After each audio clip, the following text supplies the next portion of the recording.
Hi, this is Dale Peterson, and welcome to the Unsolicited Response Show, our first show of 2022. Happy New Year to everyone. I hope it's a great year. One of the things we're finding is that our platform changed their, their interface and everything this morning. So we've been scrambling to try to get ready to go live here. I hope there aren't too many glitches. If you're out there and watching, please go ahead and post a comment. I'm very anxious to hear from you, and I'll actually give some people a chance to come on the show here. We'll put up a link if you want to come on the show for 5 minutes or so. But again, welcome to the show and welcome to 2022. I guess the place I have to start is that we are unfortunately having to postpone S4X22. We announced this officially to everybody yesterday. We had hoped we could have it. Obviously, things were looking good pre-Omicron, but then we ran into this situation with it being at the end of January, right when it looks like Omicron is projected to peak. It just didn't seem practical. I did hear from many of you, and I do appreciate all the feedback, positive, negative, and such. I mean, we did have a number of people that said, "Hey, let's keep going. I'll be there." And I appreciate that. I actually think if we had decided to hold the event, we probably could have had at least 200, maybe 300 people show up. But what really made the decision quite easily was we weren't confident we could actually put on the show. We weren't confident that we wouldn't lose half our speakers. We weren't confident that our vendors would have the staff to support us or the venues would not close down. And when you're running into that weeks ahead of time, it just would have been disastrous for us to realize a week ahead of time that no, we couldn't actually put on the show, even if people showed up. So we unfortunately, without that confidence, had to postpone the show. And I do want to point out, it is postponed. It is not canceled. We are going to hold S4X22. Right now, we're looking at dates in the April 15th to May 15th time range. I wish it was simpler for us to reschedule. We had actually hoped to be able to announce the new dates at the time of the postponement, but we're we're kind of facing the issue that we had in trying to make this a unique creative event, holding it in multiple theaters, and we actually have 5 different venues. There's no place where we can just take the existing event and transfer it to the same venues on the same schedule and such during that time period. So we're working through things. We've got probably these decision trees with all these different options and path. Liz and I are frantically making calls and trying to figure out what our options are. There are a lot of good options. It's just not easy and obvious. But our hope is to have the plan and the dates this week. Given it's already Wednesday, my guess is it probably won't be until next week. But we will let you know as soon as we know, as soon as we have firm dates when it is.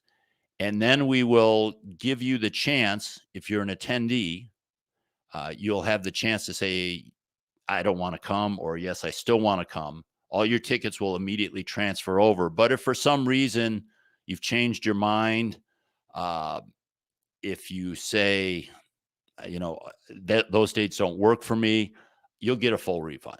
So if you can just hang in there with us for another week and a half, we'll have the new dates, then you can make your decision. I do appreciate the support we got on the social media and in personal messages. We're really hoping this S4 will be another great event. We currently have over 450 registered attendees, even with all this December mix-up that basically ground attendees to a halt. So I think that's about all I can say with that. I appreciate the nice notes in the comments, Vivek and others.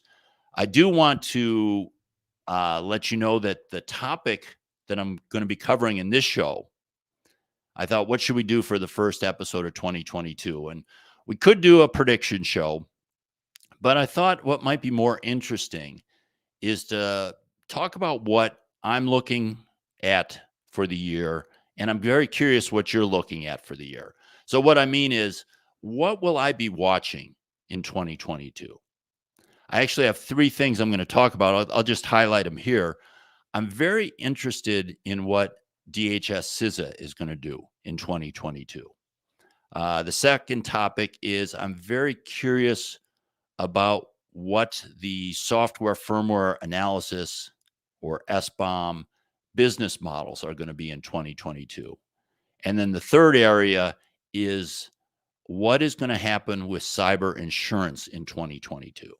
So I've got my notes as to what I'm watching on all those.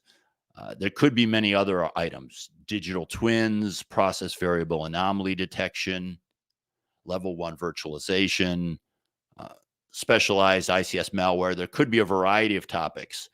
And I'm very curious what you say. So I'm actually here in the comments. I hope you can see this. I'm going to post the link. If you want to come on the show here this hour and talk about what you're going to be watching in 2022, then if you click on that link, all you need is a Chrome browser and your usual, Zoom type setup with a camera and microphone. We'll put some of you on for 5 minutes, and I'm very curious what you're going to be watching in 2022. With that as kind of an intro, why don't I just get into the first one again? Producer Liz is watching your comments and questions. If you don't want to come on camera and have a question, feel free to put it in the comments, and we'll put it up on the screen, and I'll address some of those. But let's start out now with the first topic of what I'll be watching, and that is the DHS CISA activities and metrics. Metrics is really important in OT and ICS security. I was really looking forward to talking with Jen Easterly on stage at S4X22 to ask her some of these questions. Hopefully she'll be able to come back in April and I'll ask her some then. But when I look at 2021, I saw if I'd had to characterize what CISA did, I would say it was preparation, that they were getting ready to do something. Now you could say, well, why, 20 years into this problem, why are they preparing? Yeah, I think that's a fair comment, but it is a new administration. So you had to bring in new people. And that's one of the things I thought they did well. They brought in some really strong people to lead the organizations. I have less visibility on what they have in the mid-levels and the entry levels, but certainly at the top, very impressive, the people they brought in. And if you look at the cyberspace solarium guidance, this was the group that came up with 82 recommendations for the government, and it had a lot of government buy-in. So I think they said, I have it written down here, I think they said 79% of those 82 are either implemented or on track to be implemented. So they were the ones who were really driving the agenda. But if you dug into those 82, they weren't so much things that were really going to help, especially in OT and ICS security or risk management. It wasn't really going to help make the situation better. It was more create the structure to help to make that better. So, for example, they wanted the position of a national cyber director put in place. Well, that's now in place. They wanted more money and power for CISA. That happened.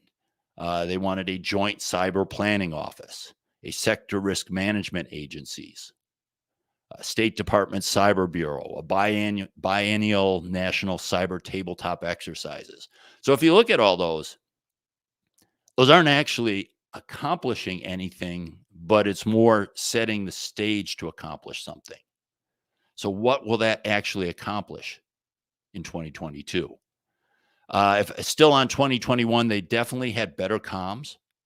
I thought the team really, I've been on them for a while, and this is something I'm always on ISA 99 about, is you need to change the way you communicate with the community. You can't just put out these long papers. So I thought, for example, what CISA did with the bad practices, very clever, very clever. They have graphic novels. And I must admit, Jen Easterly is probably the best I've seen on social coming out of a government agency, at least a U.S. government agency. She really knows how to engage with the community. So they've got the comms down. They've got the infrastructure in place. But then the question really is, what are they going to do with this? If they're just going to come out with more and more lists, I think that's a fail. I actually think this was a failure in 2021. We have the NIST CSF, the cybersecurity framework that I think a lot of us like. I know I'm a big fan of that. Then they came out with performance goals and objectives in September. Again, not bad, very broad based. They came out with cybersecurity best practices for ICS. You have SP 800-82. You've got all these different things. You have the TS. Now, I know it's not CISA, but now we have the TSA security directives, and you're going to get more security directives. Just creating more and more lists of things isn't really going to accomplish a whole lot. So I don't really think that would be, if they just do more of that in 2022, in my mind, that's not really success. So I'm going to be watching what they're doing in 2022. And I'm really looking about metrics. Obviously, when you talk to someone about being interviewed on stage, one of the things that I talked about with Jen Easterly's team is I really want to dive into metrics.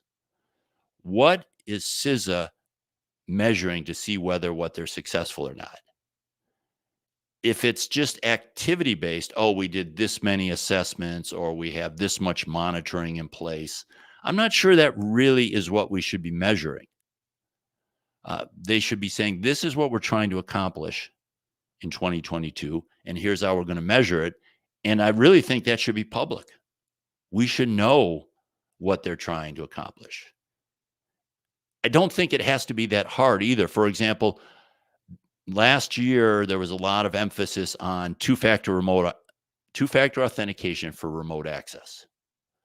Wouldn't it be great to have a metric at the beginning of the year and at the end of the year as to how many or what percentage of various sectors are implementing two-factor authentication for remote access to the ICS, and see that number creeping towards 100% in the critical infrastructure that they're polling. There could be a variety of other measures. I don't want to get too much into them. I have a lot of ideas on that. It's probably another episode or another podcast. But one of the things, I guess, just to wrap this up, one of the things I'm really looking at in 2022 is, now that CISA has this infrastructure in place, what are they going to do with it? How are they going to help us improve? And how are they going to measure that improvement? So that's the first item. Happy to take questions or comments on that, how you think they're doing and such. Have people been able to see that StreamYard link? I'm not sure if that posts on LinkedIn or YouTube or both. I'm going to put it up on one more, but if you could put it in the comments if you're able to see it, that would be very helpful. I guess one is, because I see Dave Foose online here.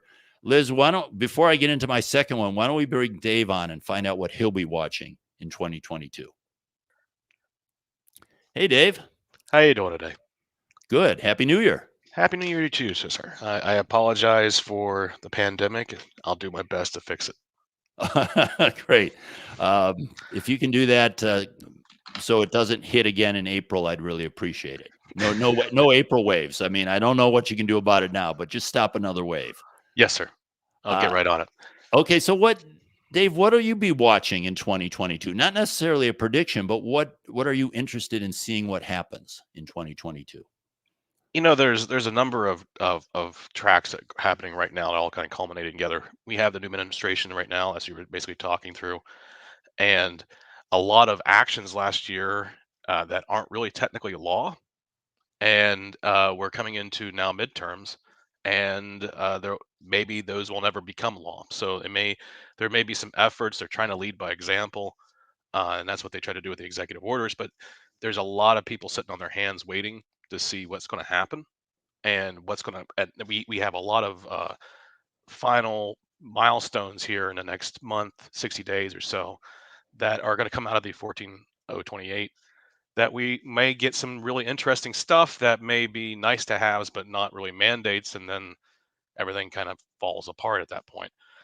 because there's not going to be any impetus to make it mandatory versus recommended. Uh, so what I'm watching right now is to see there's a couple of things coming out of NIST over the next 30 60 days on more supply chain kind of requirements, or at least recommendations coming out of NIST Mhm. for suppliers and builders. So at least then, rather than it being like our idea or my idea, for people who may not know where I come from, Emerson, Mhm. um, and the power side, the we could at least point to them and say, well, NIST recommends this, and Mhm. that they feel like that's a good benchmark for us to hit. So at least shifts the blame a little bit when things may fall down a little bit. The other one is that we're watching some really large name companies in the security services and products kind of not make it through pandemic very well. Like you look at the Symantec's breaking up, the McAfee's breaking up, and being renamed and reformed. I think we're going to be in a brand new um, realm of products and services that aren't tried and true and been around forever, and we're going to have to do a reset, and that's going to give a lot of opportunities, like even just for us as a provider of software and hardware, sometimes for some of our customers, or recommendations of them, to reset and look at what is available. Mhm. Is there a new product line? Maybe we need to look at new approaches. Even though right now we're only getting application control in a lot of environments now, even though we've been doing it for a decade, it's just now really Right. kind of getting the ball rolling. Perhaps we can look at something else. Maybe that's not working the way we want it to. Um, the allow deny. Um, Maybe the zero trust could turn into something that's not just marketing right now. That Mhm. more it actually can codify what that really means, and get some of this stuff in there in the environment. I'm So there's going to be a lot of interesting technology and software we're going to be working on this year. yeah, I'm curious what just on the I don't really track the enterprise focused software security companies or security companies in general that much. So Symantec and McAfee having difficulties is not something I've tracked. Do you see that as is that expanding beyond those, let's say, more software, mass market software products? Are you seeing similar difficulties in the enterprise, larger products? The checkpoints, the Juniper, or not Juniper, but all the ones that are offering those solutions. And how about the service vendors? Are you seeing pressure on the service shops like Accenture and others? Because I see those as actually booming right now. I didn't realize that some were having trouble. I thought many were actually in a very good market these days. Well, product is always rapid, especially in this space. We're talking life cycles are way more brief than what customers of the product will be in our space. So when we were just having a conversation recently amongst us, peanut gallery, where in the space of one project, nuclear project being built, which is right now pointing at it might be Vogel down in Georgia. One project being built started in the mid 2000s, still trying to be finished in the next year or so to be turned online for real. Intel bought McAfee, sold McAfee, and then McAfee got split between Yeah. consumer and enterprise, and now the name McAfee may be dead. We will see. I think that went with the consumer side, not the enterprise side. So now the enterprise McAfee products that you may know and use in these large companies, or even the federal governments, they won't be called McAfee anymore. They are Okay. now going to be. They've been slammed together with a private equity firm with FireEye's X product. So again, FireEye's not FireEye anymore, which is Right. funny to think about that, because FireEye bought Mandiant, then they kept the name and sold off FireEye. So now they're going to come up with a new name this month. Actually, later this month, they're supposed to announce their new name with their CEO, who's ex FireEye. So Okay. there's a lot of that. Symantec did the same thing. They sold their enterprise business off to Broadcom, and the consumer side went and became Norton LifeLock, and then who knows what happened at that point. Yeah. So we're seeing what would be, you buy, kind of the old days of you buy IBM, you'll never be fired for buying IBM kind of ideals. You're not going to have the kick around McAfee's anymore because they don't exist. Yep. Okay. Well, I appreciate you coming on and sharing that. I understand why you'd be watching the latter one carefully, having the fact that you're offering, through at least through the Ovation line, you're offering a bundle of security products. Every time they change, it's an impact on what you can offer your customers and how they deal with support. So I would imagine that is extremely important to you. So thanks again for coming on, and Happy New Year to you. Yeah, same to you. Please stay safe. Okay. Well, I see Ron Brash on deck, but let me go, Liz, let me go through one more and then we'll bring Ron on, one more of mine. So another one that I'm looking at, and actually Ron might have some comments on this. So we will see what he says. But I'm going to really be watching the software firmware assessment market, and particularly the business models there. This is SBOM and VEX and other things, but it's actually a lot more. These products or products and services not only will tell you what's in your system, but they'll also look for things that could lead to vulnerabilities, poorly, let's say, bad functions that you're using, and a variety of other things. They really pull this software apart. Now, I know some of you probably are saying, hey, you promised to start covering this market last year, and I haven't actually put out my first analysis on that. And then I know there's people in the market that are saying, hey, you need to understand this a lot more before you analyze it. I get those anytime I write something that people think isn't, let's say, deep enough or understanding it enough. So I am still learning the market. I do have some thoughts on it, but I'm trying to gather a little more information, talk to more of the vendors in the space before I put out my first analysis. But from what I've seen so far, I don't really see this as being a technical challenge. And that's almost true of the OT detection and visibility market. These companies are able to do the thing they claim to be able to do. Now, I'm not saying it's easy, and I'm not saying the products will not get better over time. That we certainly saw that in the other market. They're continuing to get better. And these products, though, already have a tremendous amount of capabilities. When I see the demos, I don't say, oh, this product is really bad, and oh, this one is really good from a technical standpoint. Now, how they are delivering it and the user interface and a variety of other things, what they choose to focus on, there's some different approaches. But I really don't see this as a technical challenge. What I see that's very interesting to me, and what I think will determine the winners, is the business models they choose to pursue. How are they going to bring their product or service to the customer in a way that the customer can actually use it? And I think that's what I'll be watching closely in 2022. So if we just look at some of these, and these are just a few of the many, if you look at the customers of these products and services, on one hand, you have the vendors.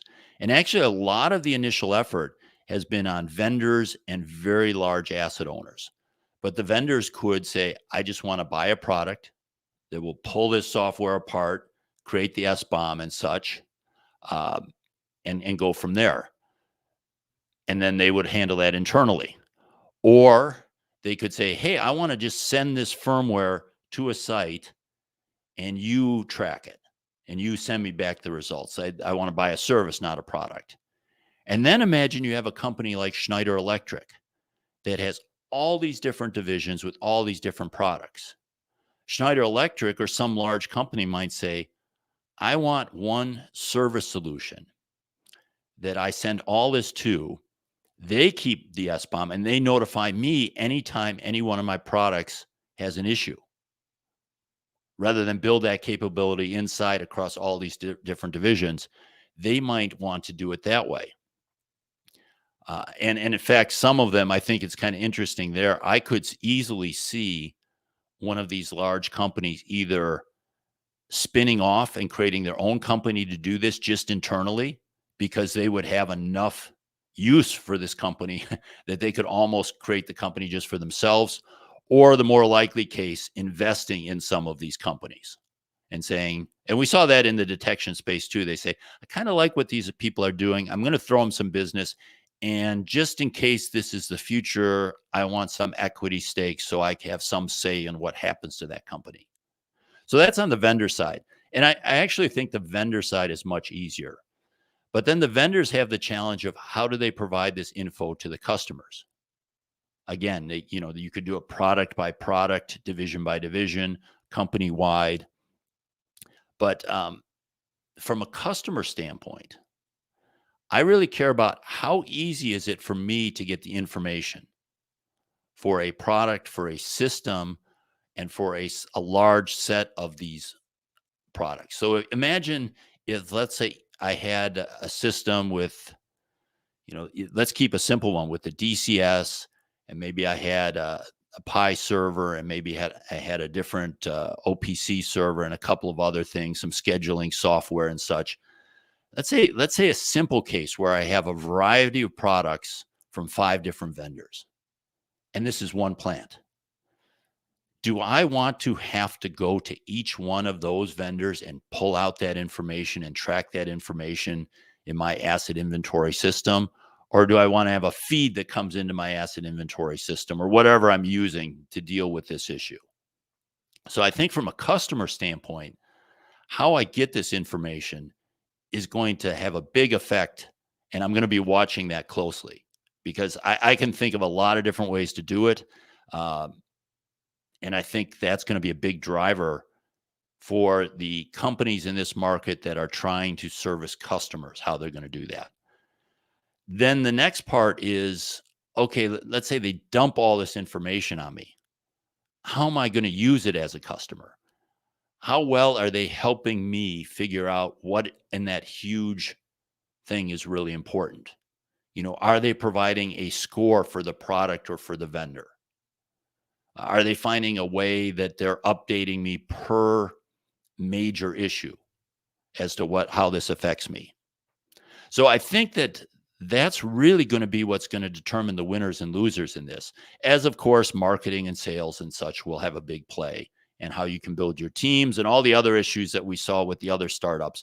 But I do think that it's not going to be the technology that's going to be the winner here, just like in the OT market. It wasn't the technology in the OT detection and visibility market. It wasn't that these winners, your Dragos, Clarities, and Nozomis, it wasn't that their technology was so much better than the others. It was other things. Now, I don't think in that case the business model was the driver. That's where it's probably different. In that marketplace, it was team, execution, marketing, and sales. In this case, I would put almost, those are going to be very important, but I think almost as important is what's their business model for servicing vendors and customers. Okay, that's my second one. I see we have another person on board to talk about what they're going to be watching in 2022. Liz, let's bring Ron up.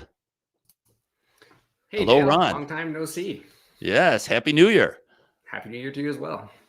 So what are you going to be watching in 2022?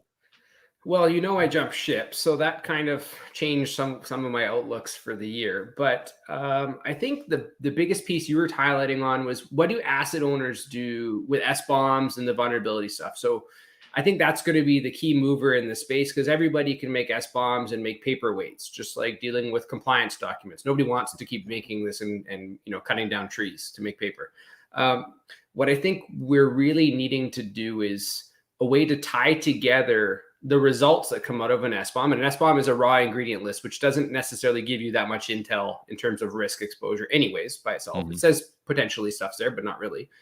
But the next piece would be validating the ones that are at least exposed. So networking related calls, stuff like that. And then translating that into a machine readable format that automatically goes into asset management systems, just like a properly functioning CVE based system was supposed to work as.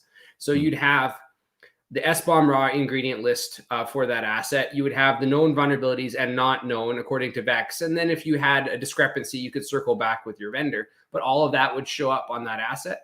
And I think asset owners would then leverage all of that, if it was automatic, to build like heat maps of which facilities have risky sets of assets.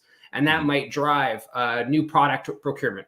That might drive different discussions about cyber-informed total cost of ownership. That might help you divest assets. I think that's where it will go, but everyone's still focused on doing ingredient lists, which, to be honest, is not that hard for commodity-based systems, but it does get harder the closer you get to layer 1 and layer 0 devices that are microcontrollers. So that in that realm, technology will be just like it was in the packet challenges, right? It wasn't hard to parse packets. What was hard was the historical knowledge you needed to make sense of those packets. And if that gets democratized and that those individuals manage to get their information in there, then you're totally right. The business model will be the ultimate player in this. And regarding on which audience you hit, the vendors, the vendors, which actually is the most important market if we want to make security work. And then we also have the asset owners who have a whole totally different use case. They're on the end of the stick. So it's very tough. So you have a dog in this fight. You're with the Dolus now. So yeah. I'm not surprised that this is an area you're focusing on. After all, it is where you chose to move to. As you mentioned, you just moved to them recently. I think what you said is a bit related to what I said in terms of the business model is going to have to try to predict how customers are going to use this. So it's right. It's whether it's the chicken or the egg. You either say customers are either asking you for what they want and then you provide it, or you're estimating what they want. And I'm not sure.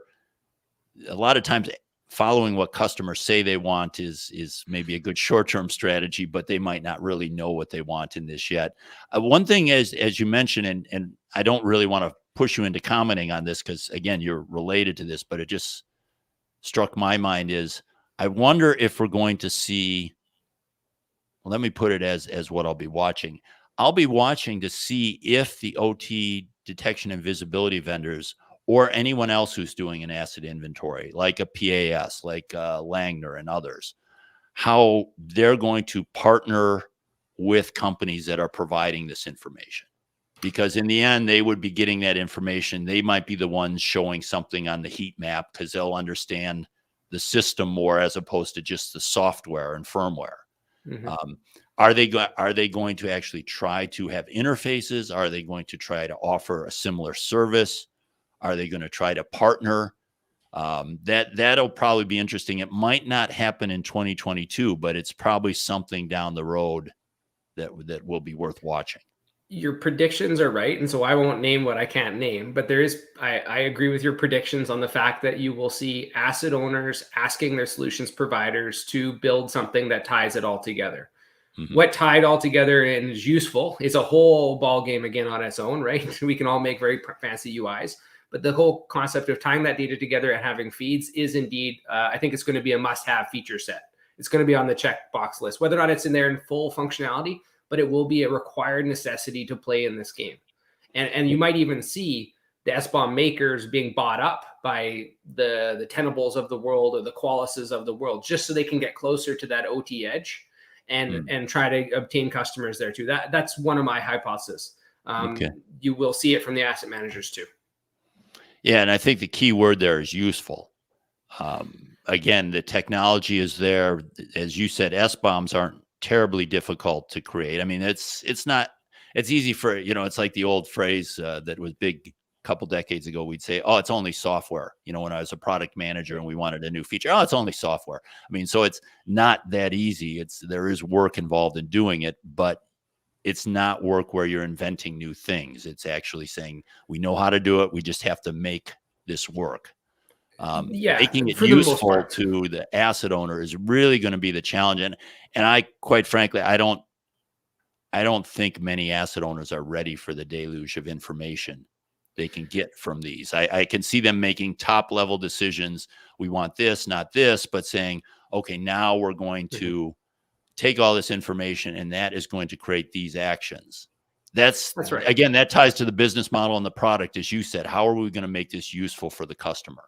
That's right. That's right. And I see John Collins had a comment about supply chain requirements, right? So SBOMs will be an evidence-based requirement or a contribution to what you're going to provide for audit. But just because you had all of the backstops there at the time of audit didn't mean that you did anything about them.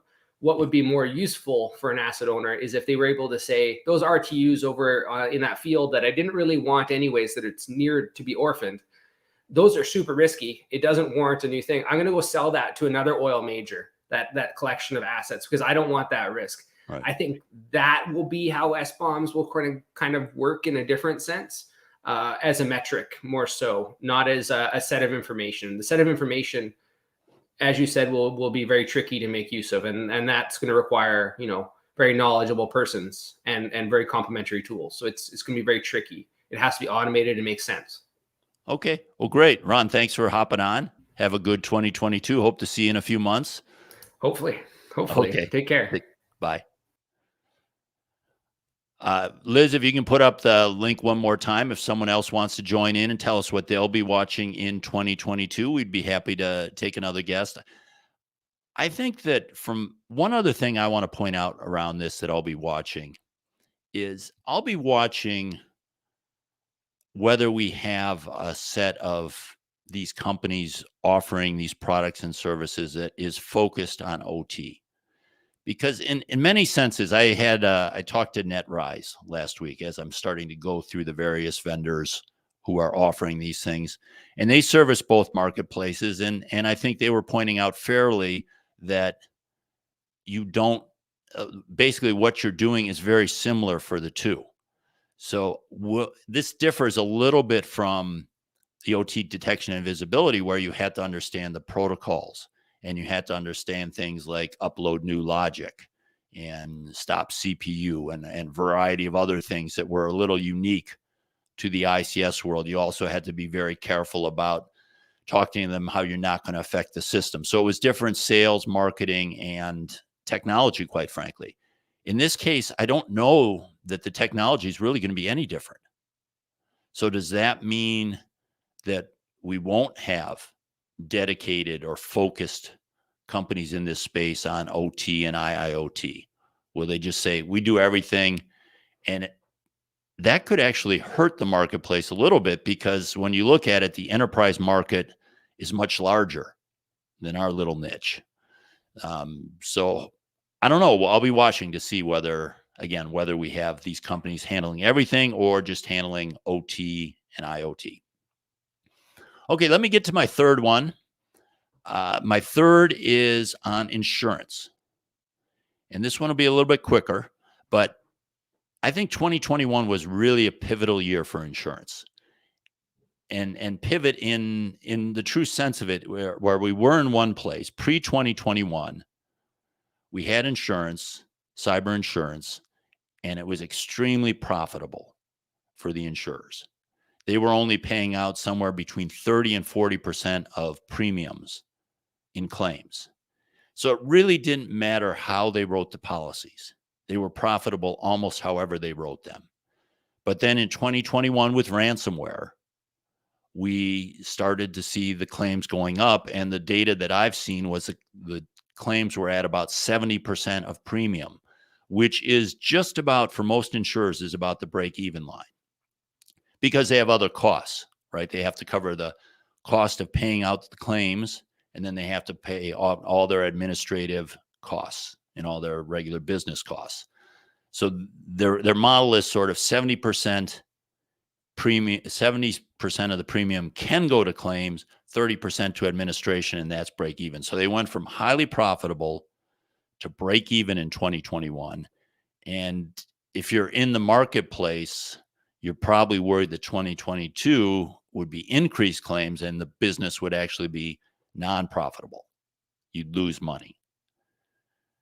Businesses never like to lose money. But in my discussion with insurance people, they realize in new markets, they're going to have some years where they do lose money. So just because they lose money doesn't mean they're all going to exit the market. It's part of understanding and learning the market. But what I'll be watching in 2022 is how will they rate risk to the insurance policies? And this really is in a couple of different, or two main ways. One is, how are they going to actually determine what is the appropriate rate for this asset owner if we're looking at OT and cyber and OT and ICS security cyber risk? Is this customer, should they be charged more or less than this other customer? You'll see checklists for these sorts of things.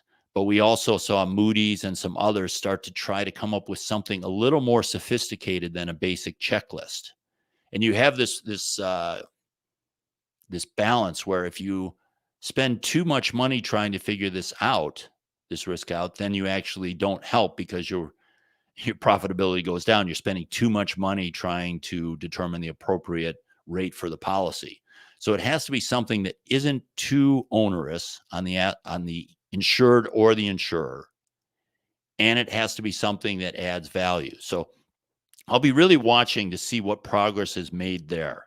I'm fairly optimistic that we could see some progress in this area.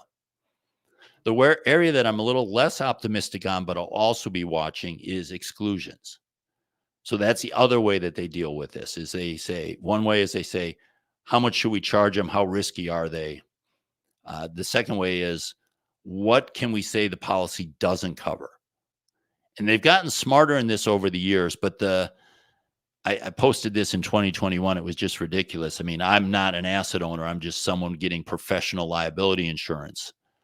But in 2021, when my policy renewed, there were exclusions saying, if the incident had occurred because I didn't patch the SolarWinds vulnerability, and there were two other vulnerabilities, that if I didn't patch those, then I wasn't covered for the claim.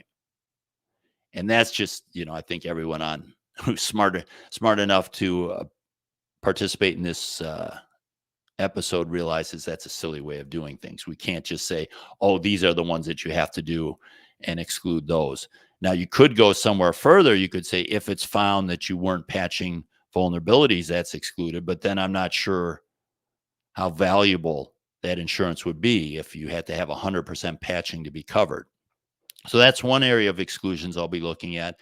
The other one, and this has come up already, is what is covered if a nation state or perhaps an organization that was believed to be funded by a nation state caused the issue. Is that the act of war situation? And that's unclear as to where we are on that. There's some cases, there's some trials actually coming up. Liz, why don't we put up John's comment? So he's seeing insurance pricing go up 400% with coverage decreasing by 300% with 5 added exclusions. It's interesting. I'd be curious what the coverage decreasing by 300%. I understand the pricing is real easy to come up with. If maybe the coverage, meaning the maximums they'll pay out, decreasing, if that's what you mean by coverage, that would be really interesting. And it's funny, you see that is evidence that they're worried that the trend line is going to continue, where they were at like 30 to 40% of premiums paid in claims going up to 70%. Now they're maybe worried about 200% or 400% of claims. Vivek put up a note here. A minimum requirements or foundational requirements list is definitely coming along with insurance, already happening. This again will be an interesting thing to track. This is why it's such a fascinating thing to watch. What are those requirements? How do you prove? How do you have to prove you meet those requirements when you actually get the policy? Do you just have to attest you meet them? And then if there's a claim, what kind of investigation happens if you've had a claim? And then do they come in and say, hey, we found this one foundational requirement you didn't meet in this one instance, not covered? Again, at a certain point, you start to lose the value, because if you look at most insurance, a lot of it deals with the times when perfection did not occur. Okay, if we said, oh, we have to be perfect in everything, well, then why have insurance, right? You're perfect. You don't need insurance. Nothing bad is going to happen. But then if they say you won't get a claim unless you're perfect in these foundational requirements, and that becomes a little less valuable. Then it becomes almost something that you do because you are forced to do by, let's say, this good practice or cyber hygiene. You're forced to have this insurance, whether it's actually helping you with your risk reduction or not.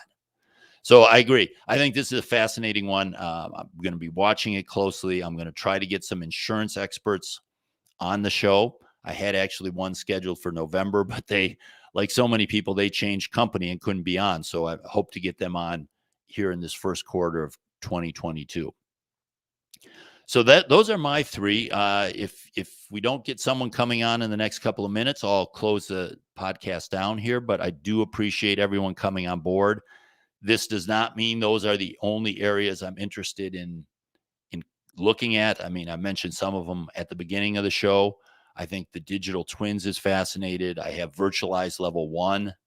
It's funny, Dave Foose was on. Emerson actually has a virtualized controller for Ovation, but it's not a mainline product. I'm looking for someone who's actually going to say, this is the future.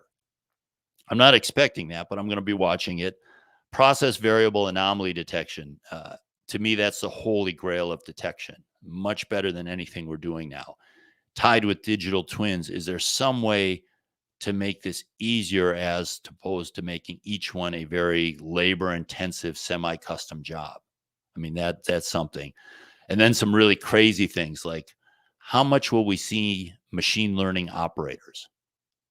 And will some of that operations be in the cloud? Will there be a hybrid sense where the basic things that operators do move to the cloud and are based on, they're automated through machine learning, and then you have engineers who are a lot more capable dealing with 5 or 10% that isn't there.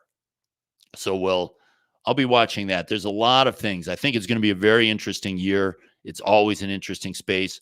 I'm going to bring Dick Brooks on in a second here, but one of the things that I really encourage you to do is, if you have a question or a topic you'd like covered on the show, definitely you can email us at s4@digitalbond.com, or if you go to dale-peterson.com, you can actually you can click and you can record your question.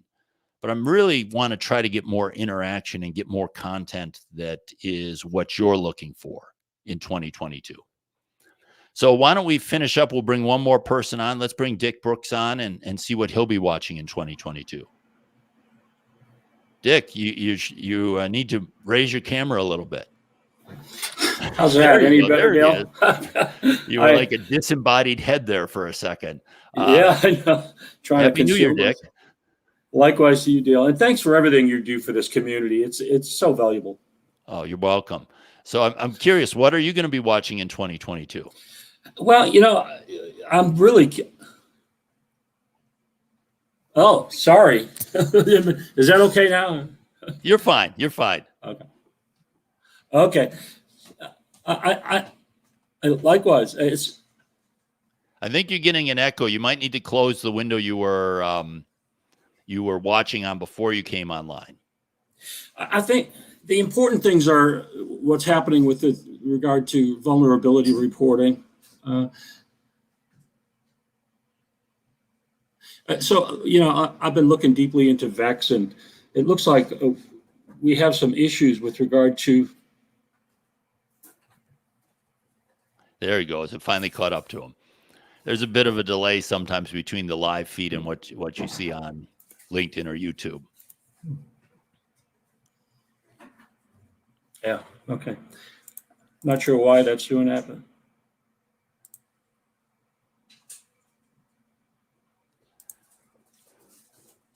So are you there now on the live feed? I see you still, so you must still be here. Well, I guess, Dick, we're going to have you come on in a future episode. Okay. And then you can talk unless you want to give it one more try. All right. Yeah, I'm not sure what's happening here, Dale, but, maybe in the future. Okay. Thanks. Okay. Sounds good. Thanks, Dick. Liz, you can take Dick off now.